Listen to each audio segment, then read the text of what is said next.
1956. Two voices were changing America. One belonged to a 13-year-old boy from Harlem who could barely see over the microphone stand. The other belonged to a 21-year-old man from Memphis who'd just signed the biggest record deal in history. Both were singing the same revolution. Both were called the future of music. But only one would be remembered as the king. The other would die alone in a Harlem apartment 12 years later, forgotten by the industry that had made him famous, broke, addicted, and 25 years old. This is the story of how America chose which voice to immortalize and which voice to erase. February 1956. The Apollo Theater, Harlem. Frankie Lymon stood backstage, his hands shaking so badly he had to grip the curtain to keep them still. He was 13 years old, 4'11", wearing a borrowed suit that was too big in the shoulders and too long in the sleeves. His group, the teenagers, stood behind him, equally terrified. They'd rehearsed the song 1,000 times in their building's stairwell, in subway stations, on street corners, anywhere the acoustics were good enough to hear their harmonies. But this was different. This was the Apollo. This was where careers were made or destroyed in 3 minutes. The stage manager gave them the signal. Frankie walked out into the spotlight, and the audience went quiet. Not the good kind of quiet, the skeptical kind. The "what is this child doing here" kind. Someone in the balcony laughed, not cruelly, just confused. A kid? They'd paid to see professionals, and they were getting a kid who looked like he should be in somebody's 7th grade class. Frankie gripped the microphone. The music started, and when he opened his mouth, the Apollo Theater forgot how to breathe. Why do fools fall in love? The voice that came out was impossible. High, pure, carrying emotion that no 13-year-old should be able to access. It wasn't just singing. It was something else entirely. The laughter stopped. The skepticism vanished. By the second verse, people were on their feet. By the bridge, grown women were crying.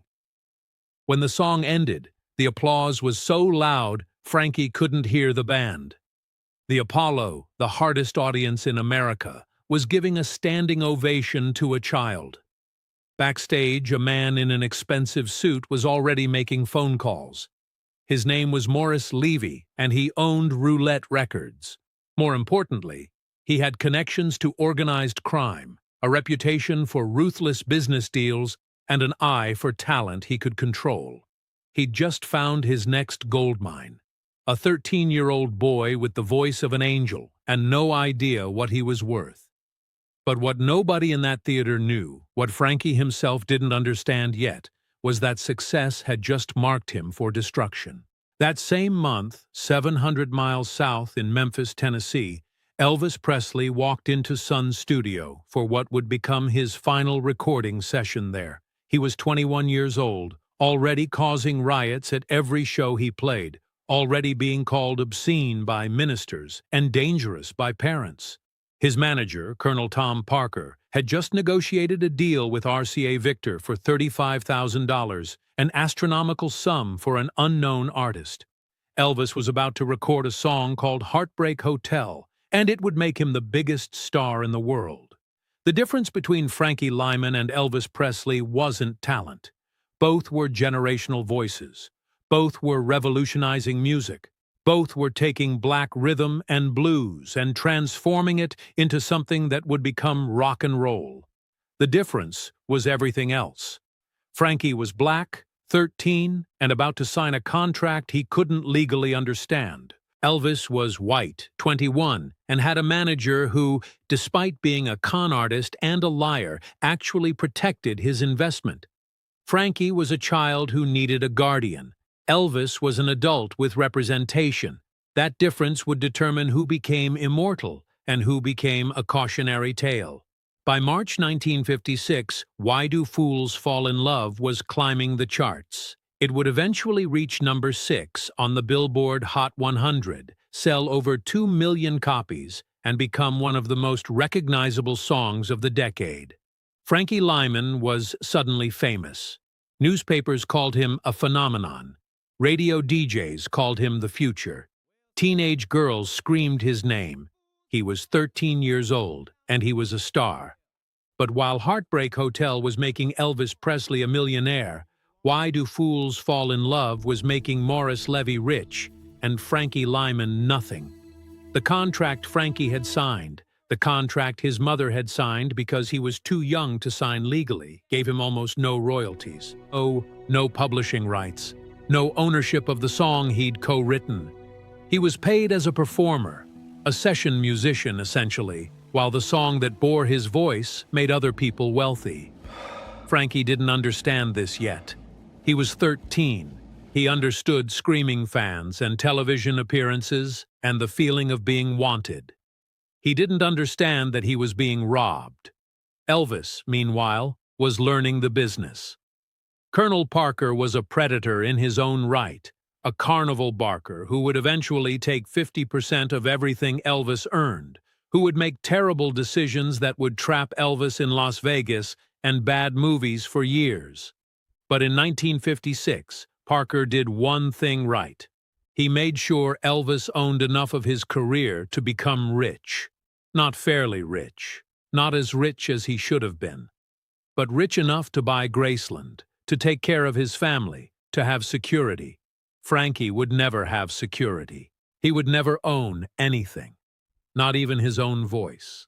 The tours started. Frankie and the teenagers were booked solid, performing 6 nights a week, sometimes multiple shows a night. They played the Chitlin Circuit, the network of venues where black performers could play in segregated America. They played the Apollo, the Howard, the Regal. They were stars, but they were stars in a segregated world. They couldn't stay in the hotels where they performed, couldn't eat in the restaurants, couldn't walk through the front door. After shows where thousands of people screamed their names, they'd leave through the kitchen and sleep in boarding houses, or, when they were lucky, the homes of local black families who opened their doors to traveling performers. Elvis was playing segregated venues too, but his experience was different. He was the white boy singing black music, and white America was willing to forgive that because he looked like them.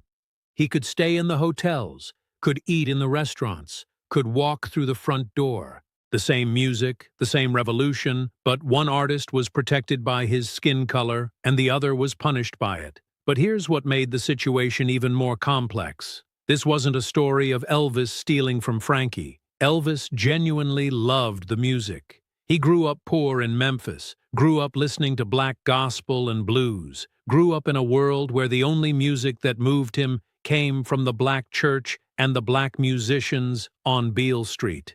He wasn't pretending. The music was real. The emotion was real. But intention doesn't change outcome. The industry took what Elvis did and made him king, while they took what Frankie did and paid him in pennies. By late 1956, both artists were at their peak. Frankie had appeared on national television multiple times. He'd performed at the London Palladium. He was the youngest performer to ever headline major theaters. Elvis had his first #1 single, had appeared on The Ed Sullivan Show, had become so famous they only filmed him from the waist up because his dancing was considered too sexual for American living rooms. 2 voices, 2 trajectories, one leading toward Graceland and immortality, the other leading toward a Harlem apartment and an early grave.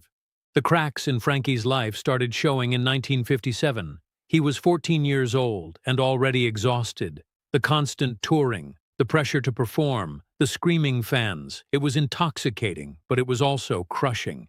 He was still a child, but he wasn't allowed to be a child. He had responsibilities, a family depending on his income, a manager controlling every decision, a schedule that didn't allow for school or friends or any semblance of normal teenage life. He was famous, but he was also profoundly alone, and then the money problems became visible.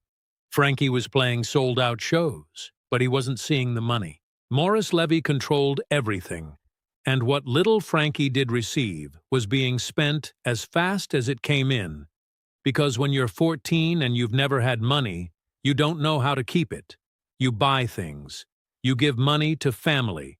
You try to feel like the success everyone says you are.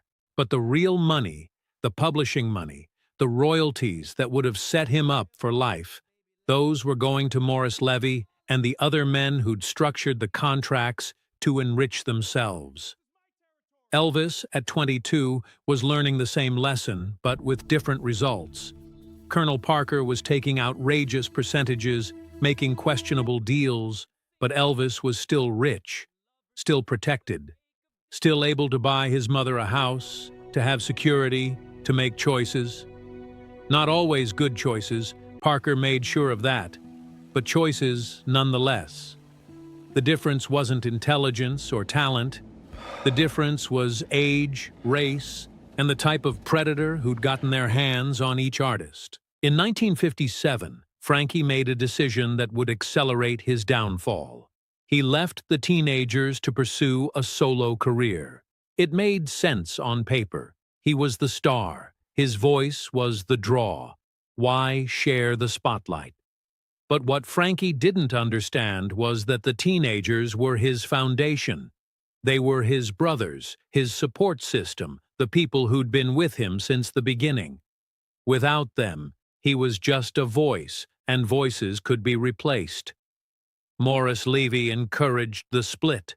Solo artists were easier to control, easier to exploit, easier to discard when they were no longer useful.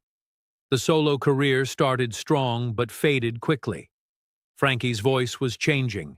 He was going through puberty, and the high, pure tone that had made him famous was dropping, roughening, becoming the voice of a teenage boy instead of a child prodigy. The industry didn't know what to do with him anymore. He wasn't the cute kid with the angel voice. He was becoming a man, and they'd already decided men weren't what they wanted from Frankie Lymon. They wanted the 13-year-old from the Apollo. They wanted the voice that sold 2 million records. But that voice was gone, replaced by biology and time. Elvis's voice was maturing too, but he was allowed to mature. He was entering the Army in 1958, and instead of destroying his career, it made him more popular. America loved the idea of Elvis serving his country. They loved the photographs of him in uniform. They loved the narrative of the rebel who'd become respectable. When he came back in 1960, his voice was deeper, richer, more powerful. He was allowed to grow up because he'd always been seen as an adult. Frankie was trapped in childhood, and when childhood ended, so did his career. By 1960, Frankie Lymon was 18 years old and essentially finished. He still performed occasionally, still tried to recapture what he'd had at 13, but the hits weren't coming. The audiences weren't screaming. The money definitely wasn't there. He'd been famous at 13 and forgotten by 18. 5 years. That's all he got. Elvis, meanwhile, was entering what would become a 2-decade run as the biggest star in the world. Movies, records, concerts, everything he touched turned to gold. Not because he was more talented, but because the industry had decided he was worth protecting. The descent was brutal and fast. Frankie started using drugs. First pills, the uppers and downers that were handed out like candy in the music industry, the things that helped you stay awake for shows and sleep after. Then harder things. Heroin. By his early 20s, Frankie was addicted, broke, and desperate. He'd try to get clean, get a job, try to rebuild, but the pull of what he'd been was too strong. He was Frankie Lymon. He was the boy who'd sung at the Apollo. He was supposed to be a star. But stars don't work regular jobs. Stars don't fade away. Except Frankie did, and he couldn't reconcile who he'd been with who he'd become. There were attempts at comebacks, small venues, oldies shows, places where people remembered Why Do Fools Fall in Love and wanted to hear the voice that had made it famous. But the voice was different now. Damaged by drugs, aged by stress, carrying the weight of everything that had been taken from him. Some nights he was brilliant, flashes of the old magic breaking through. Other nights he could barely get through the song. The audiences didn't know whether to applaud or look away. Elvis, in 1968, was staging his own comeback. The '68 Comeback Special, a television event that reminded the world why he was the king. He was 33, still powerful, still relevant, still protected by an industry that had invested too much in him to let him fail completely. That same year, Frankie Lymon was found dead in his grandmother's apartment in Harlem, February 27, 1968. He was 25 years old. The official cause of death was a heroin overdose. The real cause was everything that had happened since he walked onto the Apollo stage at 13. When Frankie died, it barely made the news. A small obituary in the music papers. A few people who remembered the song, but mostly silence. The boy who'd changed music, who'd helped birth rock and roll, who'd sold millions of records, died alone and broke in a Harlem apartment. No security, no legacy protected, no foundation built from the success he'd created. Morris Levy was still rich from the songs Frankie had sung. The lawyers who'd written the exploitative contracts were still practicing. The system that had used him was still functioning. Frankie was just gone. Elvis died 9 years later, in 1977. He was 42, also destroyed by drugs, also trapped by the machine that had made him famous. But Elvis died at Graceland, in the mansion his talent had bought. He died having provided for his family, having created a legacy, having been protected, however imperfectly, by people who understood he was valuable. His death was international news. The world mourned. They still mourn. Elvis is immortal. Frankie Lymon is a footnote. But here's what history often forgets. In 1956, when both voices were changing America, when both were singing the revolution, Frankie Lymon got there first. Why Do Fools Fall in Love was released in January. Heartbreak Hotel came in February. Frankie's song hit the charts first, influenced more artists, showed more courage because he was doing it while black in segregated America, while 13 years old, while vulnerable in ways Elvis never had to be. Frankie pioneered what Elvis perfected. Frankie showed the path. Elvis walked it to glory. This isn't Elvis's fault. He didn't create the racist industry. He didn't write the contracts that exploited Frankie. He didn't build the system that protected white artists and consumed black ones, but he benefited from it. He became king while Frankie became a tragedy. Same music, same revolution, different outcomes determined by race, age, and an industry that decided which voice deserved protection and which voice was disposable. Years after both men died, music historians started asking questions. Who really started rock and roll? Whose voice should we remember as the first? The honest answer is complicated because music doesn't have clean origin points. But if you're looking for the moment when a young voice took rhythm and blues and transformed it into something that would become rock and roll, you find Frankie Lymon at the Apollo in 1956, 13 years old, singing a song about fools and love that would echo for generations. Why Do Fools Fall in Love is still played today, still licensed for movies and commercials, still generating money for the people who own it. Frankie Lymon's children and wives fought for years over the royalties, over the scraps of what should have been his legacy. The courts finally decided who would get the small percentage that had been left for the performer. But it was never enough, could never be enough. Because the real money, the publishing, the ownership that belonged to people who were never on stage, who never sang a note, who just knew how to write a contract that a 13-year-old boy and his mother couldn't understand. Elvis's legacy is protected.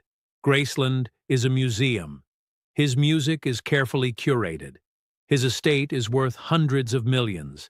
He's remembered as the king, and that memory is maintained by people who profit from it. Frankie's legacy is fragmented. A song everyone knows but many don't know he sang. A story of exploitation that music documentaries sometimes mention. A cautionary tale about child stars and predatory contracts.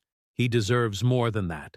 He deserves to be remembered as a pioneer, as a genius, as a boy who changed music before he was old enough to understand what he'd done.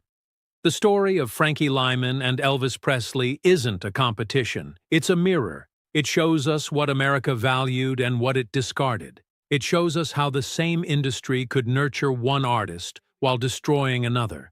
It shows us that talent isn't enough, that timing isn't enough, that even being first isn't enough if the system isn't built to protect you. Frankie Lymon was 13 when he became famous, and 25 when he died. And in those 12 years, he lived the dream and the nightmare of American music. Elvis lived the dream for 21 years after Frankie died. And when he finally fell, he fell surrounded by everything his voice had built.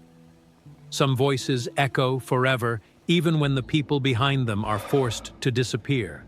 Frankie Lymon's voice still echoes. Every time someone asks why fools fall in love, every time a young artist gets exploited by a contract they don't understand, every time the industry chooses who to protect and who to consume, Frankie's voice is there, reminding us what we lost and what we allowed to happen. He didn't get to be king, but he helped build the kingdom. And that's a legacy worth remembering.